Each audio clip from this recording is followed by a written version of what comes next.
Entendido. Comenzaré con la primera parte de esta historia, enfocándome en la atmósfera, la profundidad emocional del personaje y el inicio del conflicto. Parte 1. El despojo de los cuervos. El viento de la tarde soplaba con una frialdad inusual en el pequeño pueblo de San Lorenzo, arrastrando consigo el olor a tierra mojada y el eco de las campanas de la iglesia. Para Elena, ese sonido no era una llamada a la oración, sino un recordatorio fúnebre de lo que acababa de perder. Hacía apenas una semana que había enterrado a Julián, su esposo durante 40 años, y el vacío en la casa se sentía como un peso físico sobre sus hombros encorvados. Sin embargo, el luto de Elena no fue respetado por mucho tiempo. Antes de que las flores sobre la tumba de Julián terminaran de marchitarse, la familia de él, sus hermanos y sobrinos, a quienes Elena siempre había tratado con generosidad, se presentó en la puerta de la vieja casona de piedra. No venían a ofrecer consuelo, sino a reclamar lo que consideraban suyo. Bajo el pretexto de un testamento antiguo y tecnicismos legales que Elena, en su dolor, no podía comprender, comenzaron a desmantelar su vida. «Entiéndelo, Elena», dijo Ricardo, el hermano mayor de Julián, mientras revisaba con ojos codiciosos los muebles de caoba del salón. «Esta casa pertenece al linaje de los García. Tú solo estuviste aquí de paso. Ya hemos sido bastante generosos al no pedirte que te vayas hoy mismo». Elena los observaba desde un rincón, con las manos entrelazadas y los nudillos blancos. No era la pérdida de los objetos lo que le dolía, sino la traición. Julián siempre le había dicho que ella estaría protegida, pero la muerte repentina de su esposo había dejado cabos sueltos que estos cuervos, como ella los llamaba en silencio, estaban aprovechando sin piedad. Uno a uno, los muebles fueron cargados en un camión, la mesa donde compartieron tantos desayunos, las vitrinas con la porcelana heredada, incluso las alfombras que amortiguaban sus pasos en las noches de invierno. Al caer la noche, la casa que antes rebosaba calidez era un cascarón vacío. Los ecos de sus propios pasos la asustaban. Ricardo regresó una última vez a la habitación principal donde Elena se encontraba sentada en el suelo, rodeada de unas pocas cajas con ropa y fotografías. «Te hemos dejado lo esencial», dijo él con una sonrisa gélida. «No digas que somos desalmados. El camión regresará mañana por lo poco que queda en el desván, pero te hemos dejado ese colchón en la esquina para que no duermas en el suelo frío. Considéralo un regalo de despedida». El regalo era un colchón viejo, amarillento y con varios bultos extraños, que solía estar en la habitación de invitados de la planta alta. Estaba sucio, desprendía un olor a polvo acumulado por décadas y tenía los bordes deshilachados. Era una humillación final, un insulto a su dignidad. Los García se marcharon, cerrando la puerta con un estruendo que retumbó en el pecho de la viuda. Elena se quedó sola en la penumbra. El silencio era absoluto, roto solo por el crujido de la madera de la casa. Se acercó al colchón con una mezcla de asco y resignación. Se sentó en él y sintió como los resortes oxidados protestaban bajo su peso. Era increíblemente pesado y firme, casi como si estuviera hecho de piedra en lugar de lana o algodón. Intentó acomodarse para dormir, pero cada vez que se movía, sentía algo duro que le presionaba las costillas. «Incluso en mi miseria, no me permiten descansar», pensó Elena, mientras las lágrimas finalmente comenzaban a rodar por sus mejillas. Se quedó mirando el techo, recordando cómo Julián solía decir que la verdadera riqueza no se ve a simple vista. En ese momento, Elena pensó que su esposo se refería al amor que se tenían, pero la insistencia de Julián en conservar aquel colchón viejo, incluso cuando ella quiso tirarlo años atrás, empezó a cobrar un significado diferente en su mente. Él siempre decía que ese colchón era su seguro de vida, aunque ella siempre lo tomó como una broma de mal gusto sobre la incomodidad del mismo. Movida por una curiosidad nacida de la desesperación, Elena se levantó y encendió una pequeña vela. Se arrodilló junto al colchón y pasó sus dedos por la tela áspera. Al tacto, notó que en uno de los laterales, la costura parecía haber sido reforzada a mano con un hilo de un color ligeramente distinto. No era un bulto de lana apelmazada lo que sentía, era algo rectangular, sólido y cuidadosamente envuelto. Con el corazón latiendo a 1000 por hora, Elena fue a la cocina por un pequeño cuchillo de mesa. Su mano temblaba mientras acercaba el filo a la costura lateral. ¿Y si solo eran papeles viejos? ¿O fotos que Julián quería esconder? ¿O tal vez algo que la hundiría más en la tristeza? No importaba. En ese momento, no tenía nada más que perder. Al rasgar los primeros centímetros de la tela, un olor metálico y antiguo escapó del interior. Elena introdujo los dedos con cuidado, apartando el relleno de borra y crin de caballo, hasta que sus uñas rozaron algo frío y suave. Con un tirón firme, extrajo el primer objeto. Sus ojos se abrieron de par en par bajo la tenue luz de la vela. No era papel. Era un brillo que desafiaba la oscuridad de su situación. El brillo que emanaba del objeto en la mano de Elena parecía irreal en la penumbra de la habitación despojada. No era el reflejo de la simple tela, sino el destello inconfundible del oro. Lo que sostenía era una pequeña moneda acuñada, pesada para su tamaño, con inscripciones que no lograba reconocer de inmediato debido a la poca luz. Con el corazón martilleando contra sus costillas como un pájaro enjaulado, Elena volvió a introducir la mano en la hendidura del colchón. Lo que encontró a continuación la dejó sin aliento. Sus dedos tropezaron no con una, sino con decenas de piezas similares, alineadas con una precisión obsesiva dentro de una especie de funda de cuero cosida directamente a la estructura de los resortes. Con un frenesí que no sabía que poseía, Elena rasgó más tela. El cuchillo de cocina avanzaba con facilidad por el tejido podrido por el tiempo, revelando el verdadero contenido de aquel colchón viejo que sus parientes políticos habían despreciado con tanta saña. No eran solo monedas. Al profundizar en el relleno, encontró varios sobres de papel encerado, sellados herméticamente. Con manos temblorosas, abrió el primero. En su interior, encontró certificados de depósitos en metales preciosos y una serie de documentos legales a su nombre, fechados apenas unos meses antes de la muerte de Julián. Pero lo más impactante fue una carta, escrita con la caligrafía firme y elegante que ella tanto amaba. Para mi amada Elena, si estás leyendo esto, es porque la verdadera naturaleza de mi familia ha salido a la luz. Lamento no haber tenido el valor de enfrentarlos en vida, pero conocía su codicia mejor que nadie. Sabía que, en cuanto yo faltara, intentarían dejarte sin nada. Por eso, durante años, convertí nuestros ahorros en esto. Ellos se llevarán los muebles, la casa y el apellido, pero aquí tienes tu libertad. No es solo dinero, Elena, es el escudo que construí para ti en silencio. El colchón que siempre odiaste es ahora tu trono. Úsalo con sabiduría y no dejes que te vean llorar. Elena rompió a llorar, pero esta vez no era un llanto de desesperación. Era una mezcla de alivio, amor y una naciente chispa de triunfo. Julián no la había dejado desprotegida, él había jugado un juego largo, anticipando la rapiña de sus hermanos.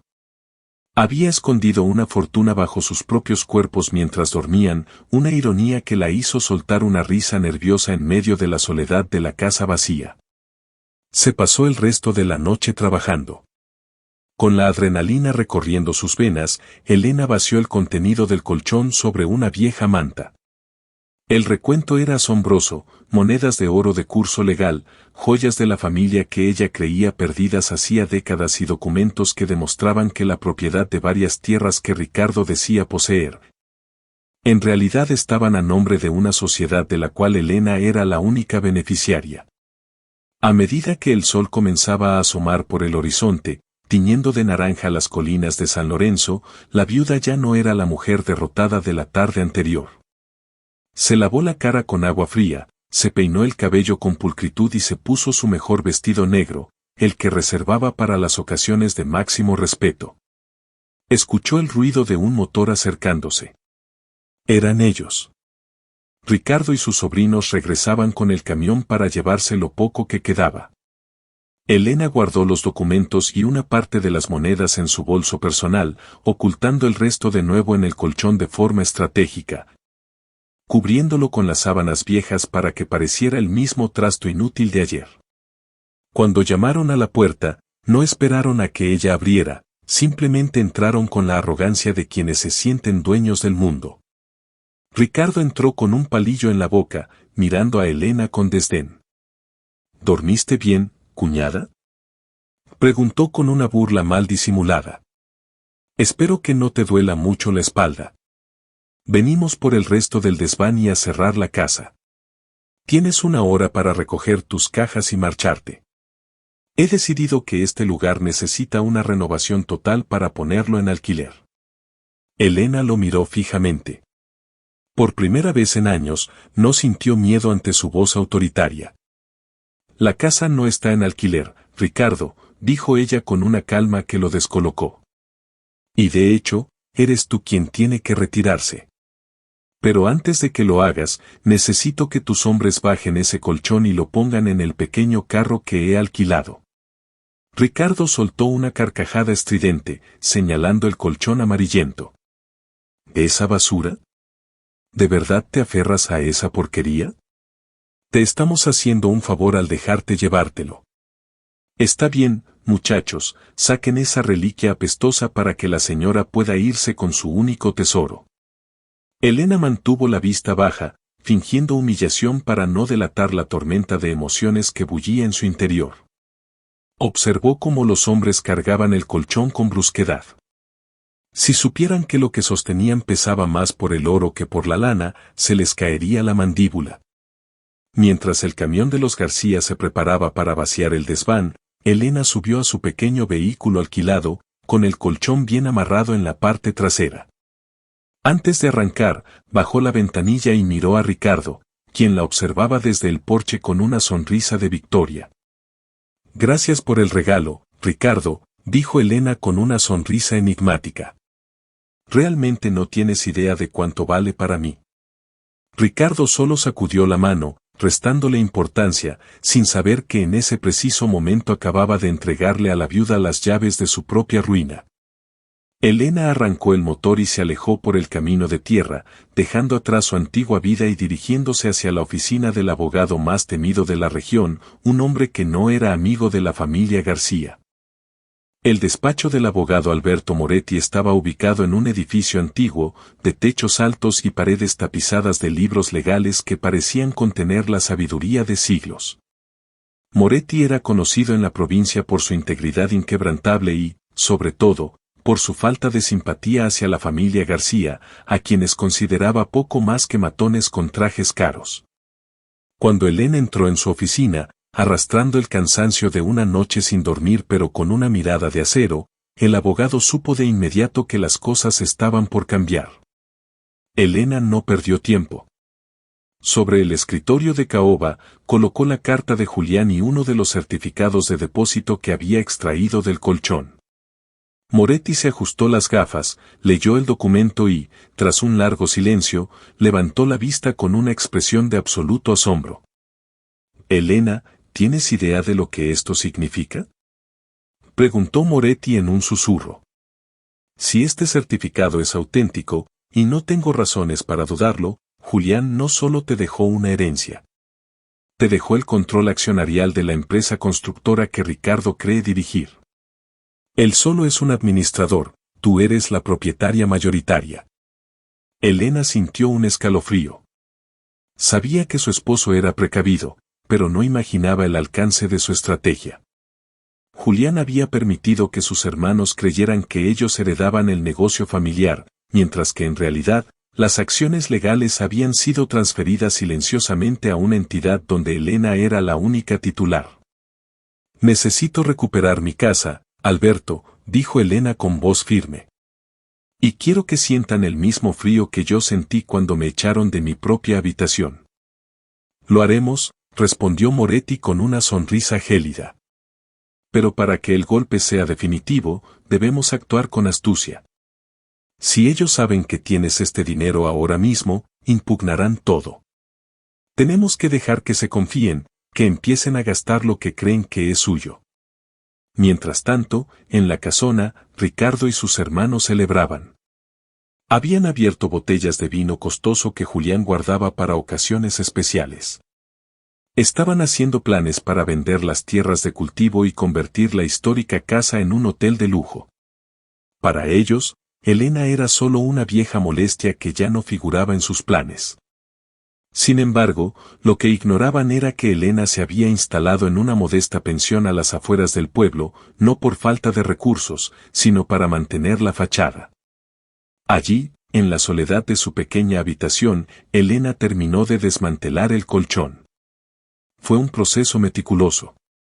Cada costura abierta revelaba más secretos, fajos de billetes de alta denominación protegidos por plástico, esmeraldas talladas que habían pertenecido a la abuela de Julián y que todos creían robadas, y un pequeño cuaderno de notas donde Julián registraba cada uno de los movimientos turbios que sus hermanos habían hecho a espaldas de la ley durante los últimos 10 años. No solo me diste dinero, Julián, murmuró Elena mientras acariciaba las páginas del cuaderno. Me diste la espada para defenderme. El plan de Moretti y Elena comenzó a ejecutarse a la semana siguiente. Primero, Elena solicitó una auditoría externa de la empresa familiar, utilizando su poder como accionista mayoritaria, el cual Moretti presentó formalmente ante el registro comercial sin previo aviso a Ricardo. La mañana en que los auditores y la policía llegaron a las oficinas de la constructora García, Ricardo estaba en medio de una reunión con inversores para vender un terreno que, legalmente, ya no le pertenecía. La interrupción fue brutal. ¿Qué significa esto?, gritó Ricardo, golpeando la mesa. Soy el dueño de esta compañía. Se equivoca, señor García, dijo el oficial, entregándole una orden judicial. La señora Elena, viuda de García, ha solicitado una intervención inmediata. Aquí están las pruebas de su titularidad y, además, una denuncia por malversación de fondos basada en los registros contables que ella misma ha proporcionado. Ricardo sintió que el suelo desaparecía bajo sus pies. ¿Cómo era posible? La mujer que él había humillado, la que se había ido llorando con un colchón viejo, ahora lo tenía contra las cuerdas. Su mente voló hacia aquel objeto que él mismo le había obligado a llevarse. Recordó lo pesado que era, las extrañas protuberancias, y de repente, una comprensión aterradora lo golpeó. El colchón, susurró con el rostro pálido como la cera. Elena no estaba presente en la oficina, pero estaba observando desde su coche, al otro lado de la calle. Al ver a Ricardo ser escoltado fuera del edificio para ser interrogado, no sintió alegría, sino una profunda paz. La justicia no era un plato que se servía frío, era una construcción sólida, ladrillo a ladrillo, tal como Julián le había enseñado. Sin embargo, la batalla apenas comenzaba. Los García no se rendirían tan fácilmente, y Elena sabía que tenían contactos peligrosos en el submundo de la provincia. Tendría que ser más inteligente que nunca si quería conservar no solo su fortuna, sino su propia vida. La caída de Ricardo en las oficinas de la constructora fue solo el primer dominó en caer. La noticia se extendió por San Lorenzo como un incendio forestal en pleno verano. La viuda, a la que todos veían como una mujer quebrada, había demostrado tener garras. Sin embargo, los García no eran hombres que aceptaran la derrota con dignidad. Para ellos, el honor no residía en la verdad, sino en el control y la posesión. Esa misma noche, en la penumbra de una casa de campo que aún conservaban, los hermanos de Julián, Ricardo, ahora libre bajo fianza, y el menor, Esteban, se reunieron con una furia contenida. Esa vieja maldita nos engañó, rugió Esteban, golpeando la mesa. Julián siempre fue un zorro, pero nunca pensé que llegaría a ocultar las acciones en ese trapo sucio. Todo lo que creíamos tener es humo, Ricardo. Si la auditoría avanza, no solo perderemos la empresa, terminaremos en la cárcel por los desvíos de fondos de los últimos 5 años. Ricardo, con los ojos inyectados en sangre, no escuchaba las quejas de su hermano. Solo podía pensar en una cosa, el colchón. En su mente, ese objeto se había transformado de una basura estorbosa a un cofre del tesoro que él mismo había regalado. No vamos a dejar que llegue a juicio, dijo Ricardo con voz ronca. Ella tiene los documentos originales y el oro. Si recuperamos el colchón y desaparecemos esos papeles antes de que Moretti los presente formalmente ante el juez principal, su caso se desmorona. Elena es una mujer sola. Cree que ha ganado porque tiene la ley de su parte, pero la ley es lenta y nosotros somos rápidos. Mientras tanto, Elena, bajo el consejo del abogado Moretti, no se había quedado en la pensión. Se había trasladado a una pequeña cabaña en las afueras, una propiedad que Julián había comprado a nombre de un tercero hacía años y que no figuraba en ningún registro familiar. Era un lugar modesto pero seguro, rodeado de un denso bosque de pinos. El colchón, o lo que quedaba de él después de haber sido vaciado de sus secretos más valiosos, estaba allí con ella, como un recordatorio de su victoria. Sin embargo, Elena cometió un error.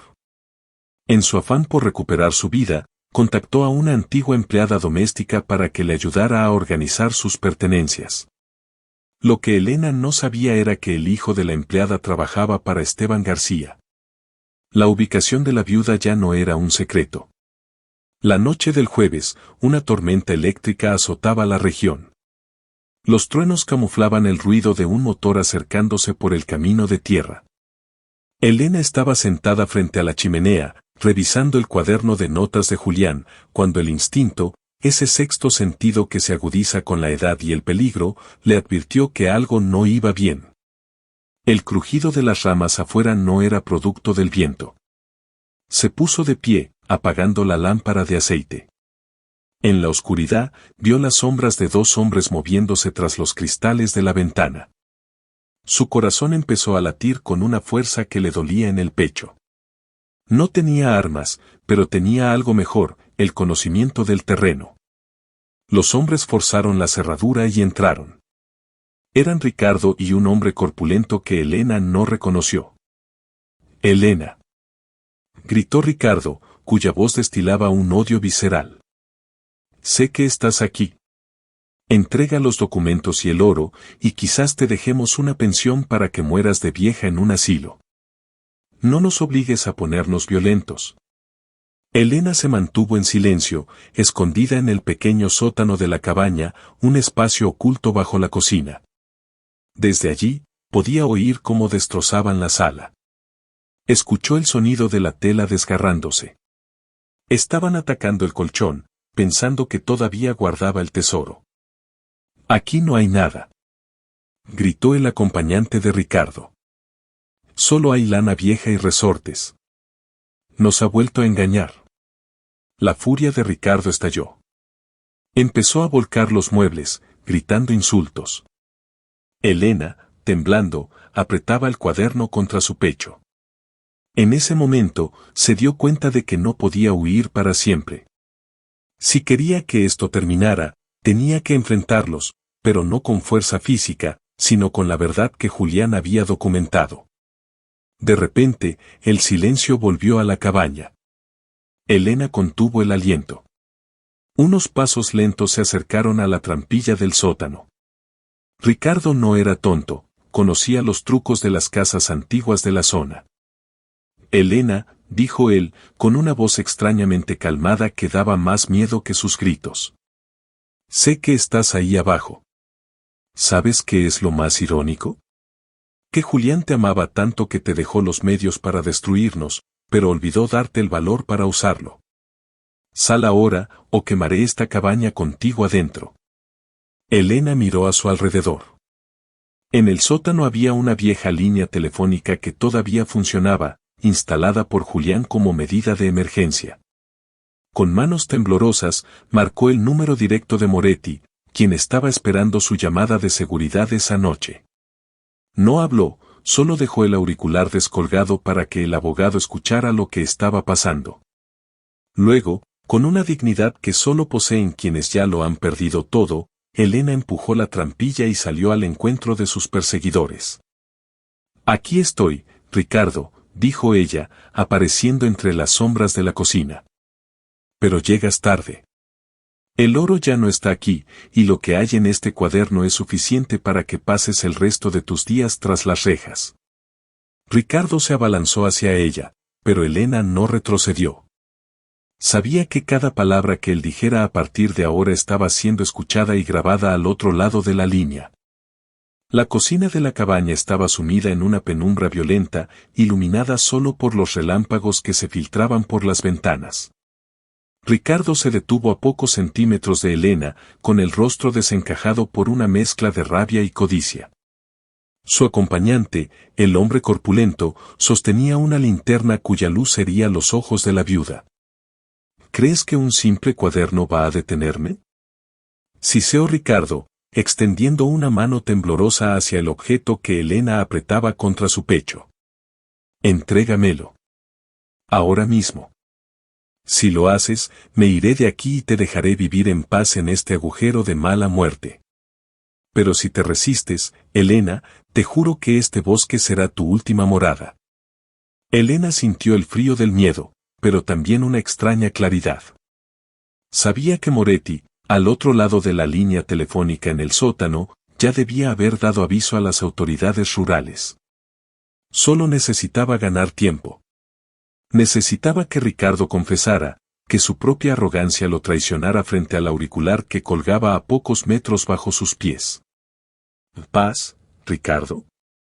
Preguntó Elena con una voz que, para su propia sorpresa, sonó firme y gélida. Me hablas de paz después de que me echaste de mi hogar como si fuera un perro sarnoso.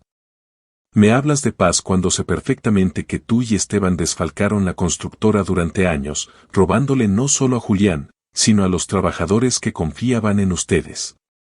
Ricardo soltó una carcajada seca y amarga. Julián era un débil. Gritó. Se preocupaba por la ética y por el legado.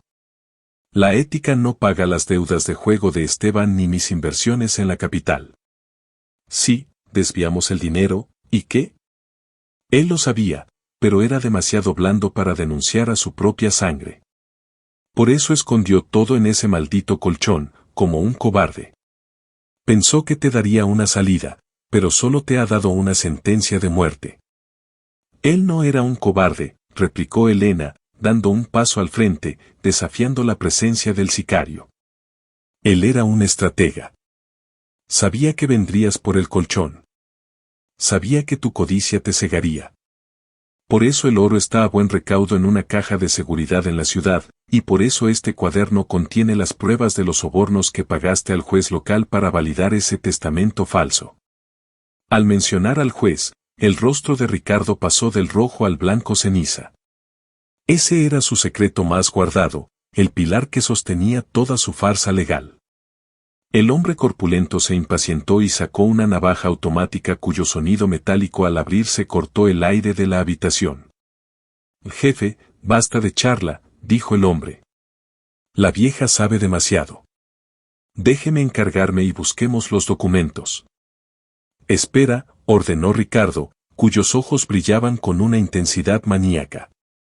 Elena, dime dónde está la llave de la caja de seguridad y te daré mi palabra de que no te tocaremos. Tu palabra no vale más que el relleno podrido de ese colchón que acabas de destrozar, respondió ella con desprecio. En ese momento, el sonido de una sirena a lo lejos comenzó a perforar el estruendo de la tormenta. Ricardo se tensó. No esperaba que la policía llegara tan rápido a una zona tan aislada. Miró hacia la puerta y luego hacia Elena. Maldita seas. Rugió Ricardo, lanzándose sobre ella para arrebatarle el cuaderno. Elena luchó con una fuerza que no sabía que tenía, pero la diferencia física era evidente. Cayó al suelo, golpeándose la cadera, mientras Ricardo lograba arrancarle el cuaderno de las manos.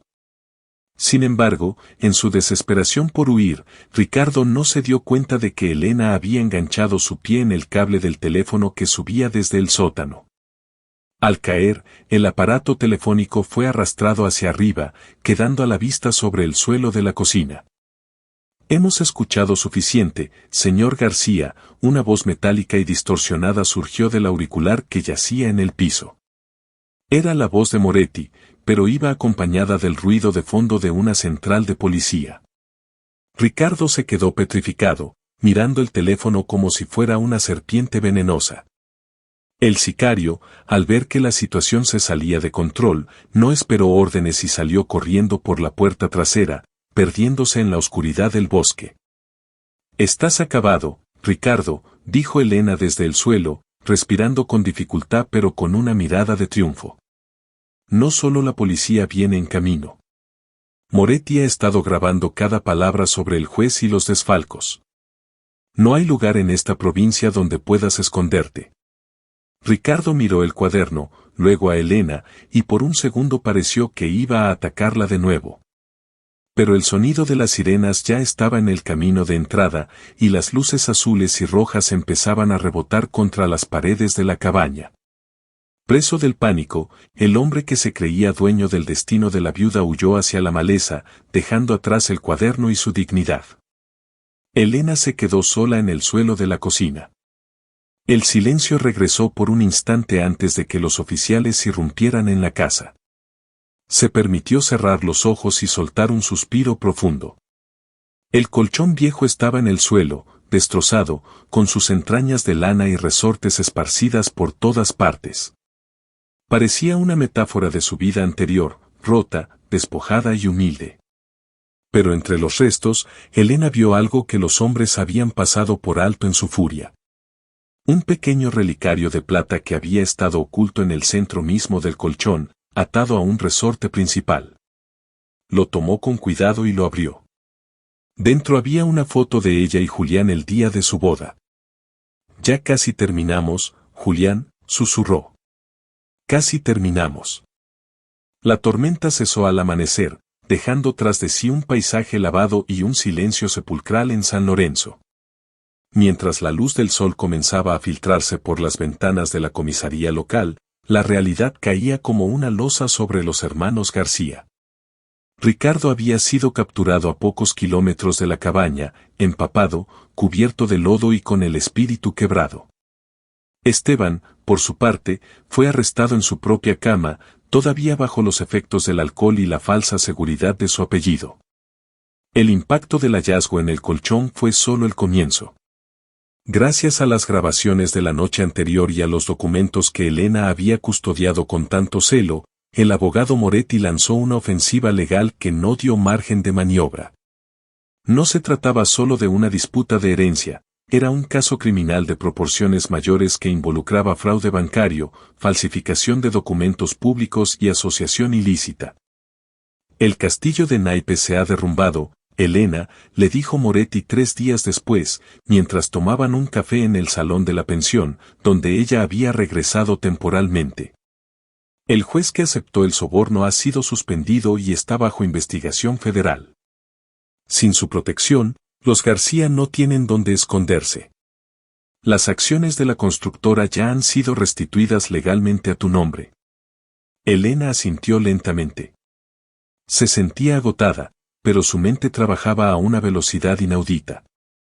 «No quiero solo recuperar lo que me quitaron, Alberto», dijo ella, mirando sus manos, que ya no temblaban. «Quiero limpiar el nombre de Julián. Ellos lo hicieron pasar por un hombre descuidado, por alguien que no sabía administrar su legado. Quiero que el pueblo sepa la verdad». La reconstrucción comenzó de inmediato. Elena, ahora oficialmente la dueña mayoritaria de la constructora García, tomó una decisión que escandalizó a la alta sociedad del pueblo, liquidó los activos innecesarios. Vendió las tierras que los hermanos habían adquirido mediante deudas y utilizó ese capital para pagar todas las indemnizaciones y sueldos atrasados de los empleados que Ricardo había maltratado. Sin embargo, el momento más catártico ocurrió 2 semanas después, cuando Elena regresó a su casa, la casona de piedra. El lugar estaba precintado por la policía, pero ella tenía la llave maestra. Al entrar, el vacío ya no le causó miedo. Caminó por las habitaciones desnudas, donde las marcas en las paredes delataban los muebles que habían sido arrancados con violencia. «Traigan el colchón», ordenó Elena a los 2 hombres que la acompañaban. Ellos cargaron el viejo armatoste, ahora remendado y limpio, y lo colocaron en el centro de la habitación principal. Elena se sentó en él. Ya no era un objeto de miseria, sino su estandarte de guerra. En ese momento, se dio cuenta de que el relleno del colchón no solo había contenido oro y papeles, había contenido la paciencia y el amor protector de un hombre que conocía los monstruos que vivían en su propia familia. El proceso judicial fue rápido. Con las confesiones grabadas y las pruebas físicas, los hermanos García fueron sentenciados a penas de prisión considerables. La imagen de Ricardo y Esteban esposados, siendo escoltados hacia el furgón policial mientras Elena los observaba desde la escalinata del juzgado, se convirtió en la fotografía del año en el periódico local. No hubo gritos ni insultos. Solo el silencio de una mujer que había recuperado su dignidad. Pero había un cabo suelto. Entre los documentos que Moretti había analizado, apareció una escritura que Elena no recordaba haber visto en el colchón. Era un título de propiedad de un pequeño terreno en la costa, a nombre de Elena y su futura paz. Julián nunca le había mencionado ese lugar. Es una propiedad pequeña, pero de un valor inmenso, explicó el abogado. Está en una zona que ahora es reserva natural. Julián la compró hace 30 años, cuando apenas empezaban. Es el único lugar que los García nunca pudieron rastrear porque nunca estuvo en los libros de la empresa. Elena tomó el documento. Sintió que Julián todavía tenía un último mensaje para ella. Ya no se trataba de luchar, ni de empresas, ni de venganzas. Se trataba de lo que venía después. La viuda miró el colchón viejo, que ahora descansaba en su habitación recuperada, y comprendió que su misión en San Lorenzo estaba terminando. «Vende la casa, Alberto», dijo Elena de repente. El abogado la miró sorprendido. «¿Venderla? Has luchado tanto por ella. Esta casa tiene demasiadas sombras, demasiados ecos de gente que no amaba a Julián», respondió Elena con una sonrisa tranquila. Él no quería que yo fuera la guardiana de un museo de traiciones. Él quería que yo fuera libre. Voy a venderlo todo, menos la constructora, que dejaré en manos de una cooperativa de trabajadores. Yo tengo un viaje pendiente. Elena comenzó a empacar, pero esta vez no con cajas llenas de dolor, sino con la ligereza de quien se prepara para un nuevo nacimiento. Sin embargo, antes de irse, decidió abrir una última vez el forro del colchón. Estaba segura de que faltaba algo, una pequeña pieza del rompecabezas que su intuición le decía que todavía estaba allí, escondida entre los resortes del centro. El sol de la tarde bañaba la habitación principal de la casona con una luz dorada y densa, como si el aire mismo estuviera impregnado del oro que Elena había extraído de su escondite. El camión de las mudanzas esperaba afuera. La mayoría de las pertenencias de los García habían sido subastadas para obras de caridad y la casa ya tenía un nuevo dueño. Una fundación dedicada a la protección de mujeres desamparadas. Elena se encontraba sola frente al colchón, el cual ya no parecía un objeto viejo y sucio, sino un viejo guerrero que había cumplido su misión. Con una precisión casi ritual, Elena introdujo la mano en la parte más profunda del armazón, justo donde el acolchado se unía al marco de madera. Su instinto no le había fallado. Sus dedos rozaron una pequeña caja de madera de sándalo, apenas del tamaño de una palma, que estaba sujeta con un alambre fino a uno de los resortes centrales. Con un esfuerzo final, la liberó. Al abrirla, no encontró más monedas ni documentos legales. Dentro de la caja, envuelta en seda azul, había una pequeña llave de bronce de diseño antiguo y una nota final de Julián, escrita con una letra más trémula, probablemente en sus últimos días. Elena, mi valiente Elena, si has llegado hasta aquí, es porque ya no necesitas el oro. El dinero te dio la fuerza, los documentos te dieron la justicia, pero esta llave te dará la paz. Es la llave de la pequeña cabaña en la costa de la que te hablo en los documentos. Pero no es solo una casa. En el jardín, bajo el viejo faro, hay algo que siempre quisiste, la verdad sobre mi padre y el origen de nuestra familia. Úsala para cerrar el círculo. Vive, mi amor. Vive por los dos. Elena apretó la llave contra su pecho y dejó escapar un suspiro que pareció liberar décadas de tensión. Salió de la casona por última vez, sin mirar atrás. Su viaje la llevó lejos de las montañas de San Lorenzo, hacia el sur, donde el aire se volvía salado y el horizonte se perdía en el azul infinito del océano. Al llegar a la propiedad en la costa, encontró una pequeña cabaña de madera blanca, rodeada de flores silvestres que bailaban con la brisa marina.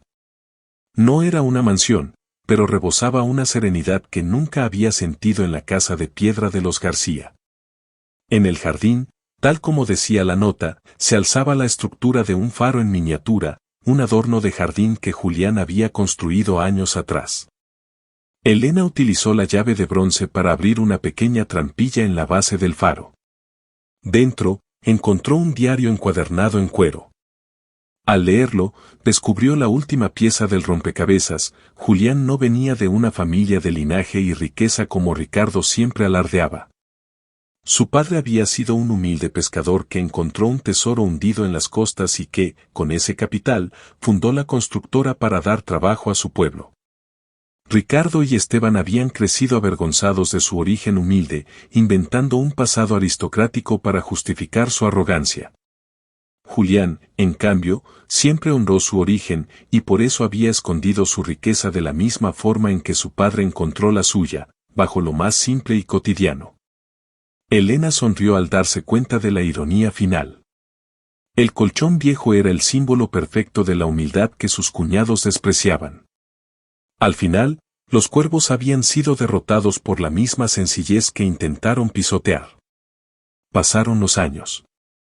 Elena no volvió a San Lorenzo, pero su nombre se convirtió en leyenda. En el pueblo, la gente contaba la historia de la viuda que convirtió un colchón podrido en un imperio de justicia. La constructora, bajo el mando de la cooperativa de trabajadores, prosperó como nunca, basándose en la ética que Julián tanto defendía. Elena pasó sus últimos años en la cabaña blanca. Cada noche, se sentaba en el porche a ver las estrellas, sintiendo la presencia de Julián en el susurro de las olas. Ya no poseía grandes lujos, no los necesitaba. El oro había cumplido su propósito de liberarla, pero su verdadera riqueza era la libertad de despertar cada mañana sin miedo, con el corazón ligero y la conciencia tranquila. El colchón viejo finalmente fue desechado por los nuevos dueños de la casona, pero antes de que terminara en el vertedero, un joven artesano del pueblo lo rescató. Al desarmarlo para reciclar la madera, encontró un último detalle: en la base de madera, Julián había tallado una frase que solo se podía ver si se desmantelaba por completo el mueble. El amor es el único tesoro que no necesita escondites. Y así, la historia de la viuda llegó a su fin, demostrando que a veces, lo que el mundo considera basura, es en realidad el cofre que guarda la llave de una vida nueva. Elena murió en paz una tarde de verano, dejando su fortuna a escuelas y hospitales, pero llevándose consigo el único secreto que el dinero no pudo comprar, la certeza de haber sido amada por un hombre que, incluso después de la muerte, nunca la dejó sola. Si te ha gustado esta historia, no olvides darle a me gusta y suscribirte al canal para no perderte los próximos capítulos. Activa la campanita para que YouTube te avise siempre que suba un nuevo video.